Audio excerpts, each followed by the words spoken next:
The experience of the previous 15 years had confirmed Pirandello's vision of the world.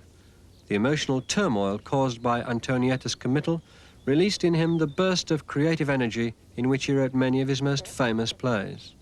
He also reworked his 1904 essay on humour, which contains all the ideas he subsequently used in his theatre.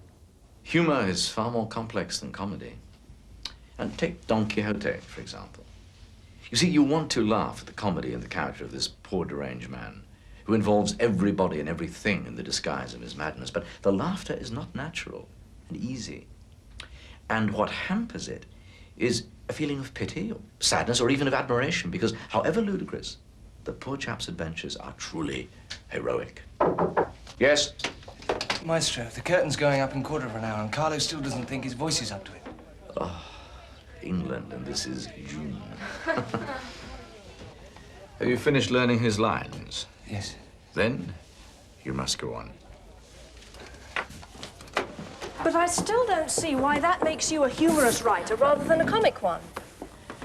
Look, if I see an old lady with dyed hair, horrible lotion smeared all over, badly made up, kitted out like a young girl, then I begin to laugh, because she is the exact opposite of what a respectable old lady should be.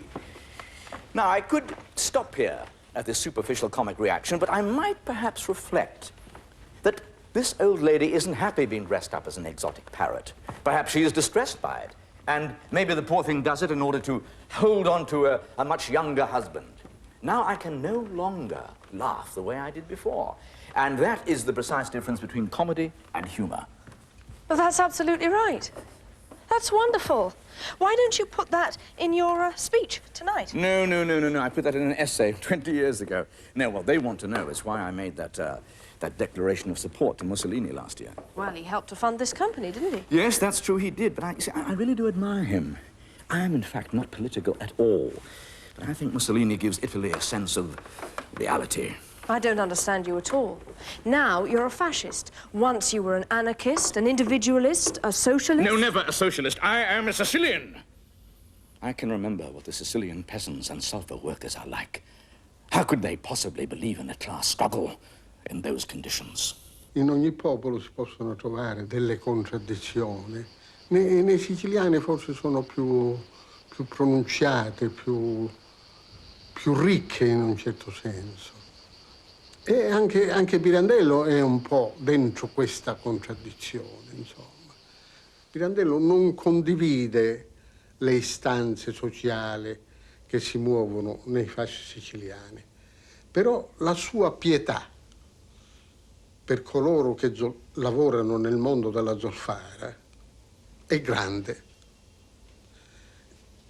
Ecco, bisogna distinguere tra l'ideologia e la pietà in Pirandello. Lui arriva al fascismo per l'antiparlamentarismo.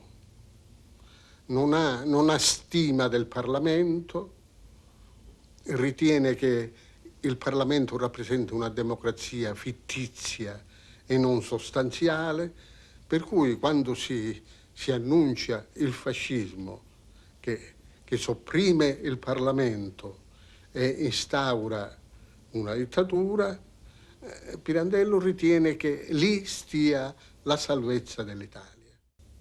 Ma la sua opera non si può dire di destra, ecco. La sua è un'opera rivoluzionaria, mentre il comportamento della sua vita è stato quello di un uomo piuttosto appoggiato alla reazione che alla rivoluzione. Pirandello è uno che è nato ed è vissuto per scrivere. Veramente quando lui dice la vita o la si vive o la si scrive, dice una cosa assolutamente vera. Lui ha accettato la vita per scriverla e non per viverla. Second act will begin in 2 minutes. When a man lives, he lives and does not see himself in the act of living. Either he is astonished at his own appearance, or else he turns away his eyes so as not to see himself, or else in disgust he spits at his image, or again clenches his fist to break it. In a word, there arises a crisis, and that crisis is my theatre.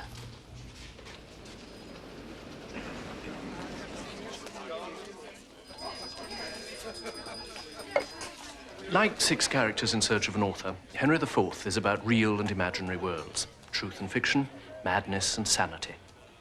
The hero, by the way, has nothing to do with Shakespeare's English king. He's an 11th century Holy Roman Emperor. 20 years before the play begins, a group of young aristocrats have put on a historical cavalcade, and our chief character has gone as Henry IV.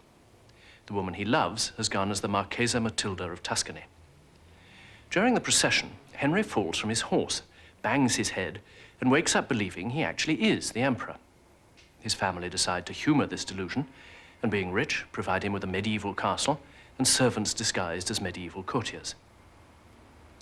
Madness fascinated Pirandello. He believed we all contain every possibility within us. We can all become thieves or lunatics at any moment. And it's an idea which has entered powerfully into modern literature. Whereas most of us assume we live in a more or less ordered, rational universe, Pirandello denied it. There was no principle of reason for him, no God, no meaning in life at all. It was all just a farce. And because the mad, by being mad, are freed from the illusions of purpose and rationality, they are closer to reality than we are. At some point before the play begins, Henry IV has in fact recovered his sanity, but he shares Pirandello's views, and it gives him a great sense of power and superiority to go on pretending to be mad, when in fact, he believes, he sees the world more clearly than the so-called sane. Now, however, a group of old friends, including Matilda and a doctor, have heard he's improving and are coming to see him. In the second act, he decides to let his retainers in on his secret.